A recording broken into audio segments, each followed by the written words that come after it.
Hello বন্ধুরা, তোমরা সবাই কেমন আছো? আশা করি সবাই ভালো আছো, আর আমিও ভালো আছি। প্রীতিভা বাবুলাল সিরিজে তোমাদেরকে আরও একবার ওয়েলকাম। আর একটা সকাল দিয়ে শুরু করলাম। তো আজকে যেহেতু পূর্ণিমা, মানে এটা দোল পূর্ণিমার মানে দিনকে, যেদিনকে পূর্ণিমা পড়েছে সেই দিনকারের ভিডিও। তো ওই দিনকে সকালবেলা যেহেতু মানে মা বাবা মুড়ি খাবে না, মানে চালের কোনো জিনিস খাবে না, সেই জন্যে সাবু বানাচ্ছিলাম, মানে সাবু ভাজা। সবসময় তো আর সাবুর খিচুড়ি বা এইগুলো তো ভালো লাগে না, বা দুধ সাবু এগুলো তো খেতে ভালো লাগে না, একটু মুখরোচক করলে তখন বেশ খেতে ভালো লাগে। তো তাই এটা করছিলাম।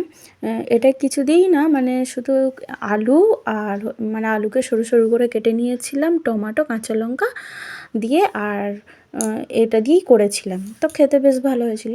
তো তারপরে করে নিয়েছিলাম পটল, কেটে নিয়েছিলাম, পটল আলুর তরকারি হবে, আর হচ্ছে ডাল পুরি হবে। তো ডাল পুরির জন্য ছোলার ডালটা আগে সেদ্ধ করে নিয়েছিলাম, দিয়ে আর এখানে এখন একটা ভাজা মশলা করে নেব। জিরে মৌরি জিরে মৌরি ধনে আর গোটা শুকনো লঙ্কা তেজপাতা দিয়ে একটা ভাজা মশলা করে নেব। আর এখানেতে পটলগুলো ভাজতে দিয়ে দিলাম। আর এখনের পটল মানে যেহেতু মানে নতুন সিজনে উঠছে, তো ভালো করে না ভেজে করলে, পটল একটু ভালো করে না ভেজে রান্না করলে কিন্তু খেতে এমনিতেও ভালো লাগে না। তো তার জন্যে লাল লাল করে ভেজে নিচ্ছিলাম। আর এখানে মশলাটা তো ভাজা হয়ে গেছে, সেটা গুঁড়িয়ে নিয়েছি। আর এখন হচ্ছে পুরটা, মানে ছোলার ডালটা মিক্সিতে গুঁড়িয়ে নিয়েছি, নিয়ে এখন তেলে ফোড়ন দিলাম গোটা জিরে আর হচ্ছে হিং দিয়ে, এটাকে এবার ভালো করে নাড়াচড়া করে নেব যতক্ষণ না ঝুরঝুরে হচ্ছে। মানে এমনিতেই তো ঝুরঝুরে হয়েই রয়েছে, আর একটু ভাজলে পারে তখন আরও ঝুরি ঝুরি হয়ে যাবে। আর ঝুরি ঝুরি হয়ে যাওয়ার পর মশলাটা দিয়ে দিলাম। আর আমি ভুলেই গেছিলাম আগে চিনি আর একটু লবণ দিতে, তো ওগুলো আমি শেষে দিয়েছি। আর ডাল পুরি করা কিন্তু খুবই সহজ, মানে ছোলার ডালকে ভেজাতেও হবে না, কিছু না, শুধু একটু একটা দুটো প্রেসারে কুকারেতে হুইসেল পড়ে যাওয়ার পর তো তারপরে করে নিলেই হবে, সেরকম কোনো ঝামেলা নেই। আর ডালটা মানে শক্ত শক্ত হয়ে থাকবে সেরকম অবস্থাতেই গুঁড়াতে হবে, একটু ঠান্ডা হয়ে যাওয়ার পর মিক্সিতে, কেননা নয়তো পেস্ট হয়ে যাবে। আর এটা করলে কি হয়, ঝুরি ঝুরি হয়ে থাকে ডাল পুরিতে, মানে যখন ডাল পুরিটা ছেঁড়া হবে পুরো ঝুরি ঝুরি ভেতর থেকে পড়বে, খেতে কিন্তু সত্যিই খুব অসাধারণ লাগে। আর এটা আমাদের দোল মানে পূর্ণিমার দিন নিয়ম, মানে নিয়ম বলতে কি, এটা আমাদের করাই হয়, মানে ডাল পুরি আর সাথে পটলের তরকারি, নতুনত্ব একটা ব্যাপার। তো আমি এখন নুন চিনি সব স্বাদ মতন দিয়ে দিলাম।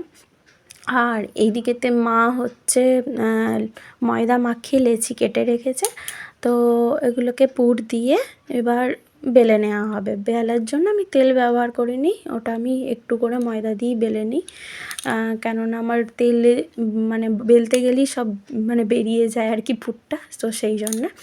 আর এই যে মা এখন পুর দিয়ে দিচ্ছে সুন্দর করে। আমি পুর ঠিকভাবে দিতে পারি না, মানে দিলে আমার বেরিয়ে চলে আসে, ওরকম হয়ে যায়। মা খুব সুন্দরভাবে দিয়ে দেয়, তো সেইটাই করে দিচ্ছে এখন। আর আমি একদিকে বেলে আর ভেজে নিচ্ছিলাম। তো ভিডিওটা দেখতে থাকো, আশা করি ভালো লাগবে।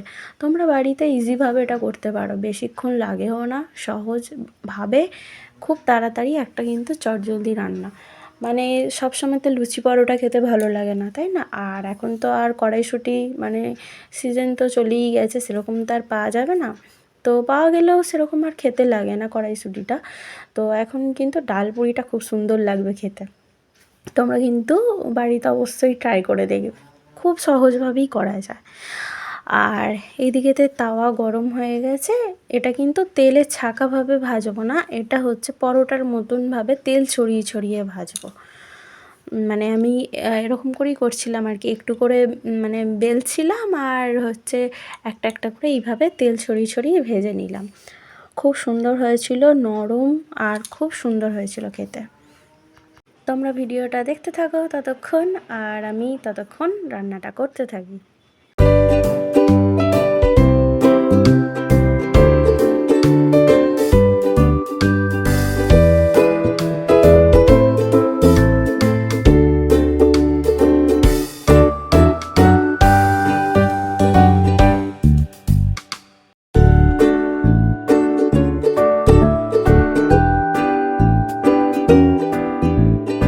এখানেতে অনেকগুলো ভাজা হয়ে গেছে। আর এইভাবে বেলে নিয়েছিলাম, মানে যে শেপটা খুব বড়ও না আর খুব ছোটও না, এতগুলো ভাজা হয়ে গেছে।